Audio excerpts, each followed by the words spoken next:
Weekend looks good, though. We'll take it. Well, tonight, a brand new list is out of the top school districts here in Indiana.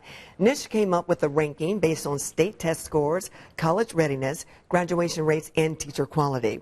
Central Indiana schools dominated the top 5. Take a look at this.